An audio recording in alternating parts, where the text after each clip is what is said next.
Maligayang pagbabalik mga kasolida. Napagbalit ang laban ni Casimero kontra Simo Machi. Tinuldo ka na. Confirm ang laban ni Alas ngayong buwan ng September.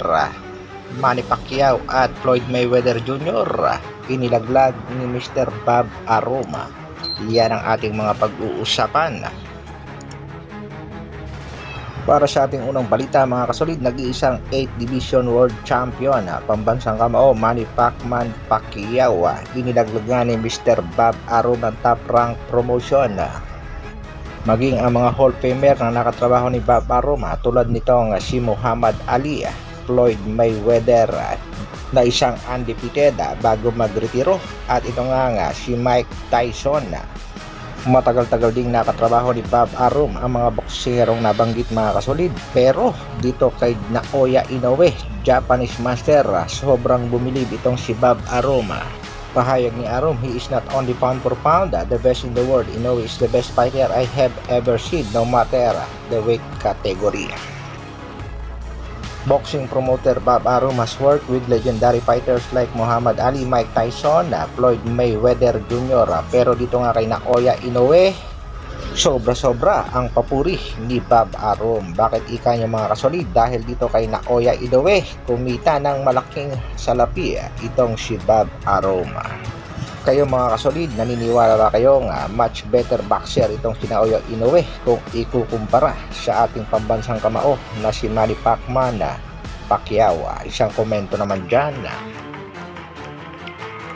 Sa kabilang balita naman mga kasolid, isang congratulations sa ating kababayang si Gio Santissima sa pagkapanalo kontra Thai boxer.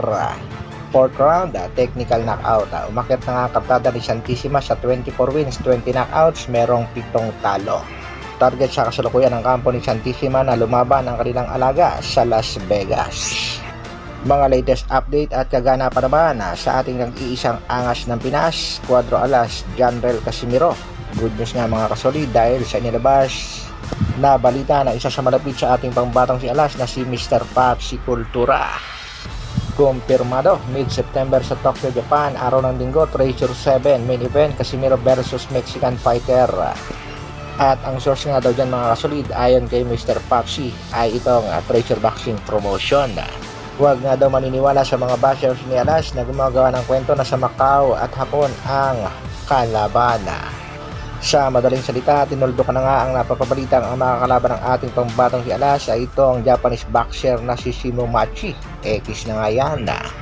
At kumpirmado na isang ang Mexican boxer ang makakalaban ng ating pangbatong si Janrel Casimero. Nagdagdag paliwanag, the option and the main opponent are both Mexican.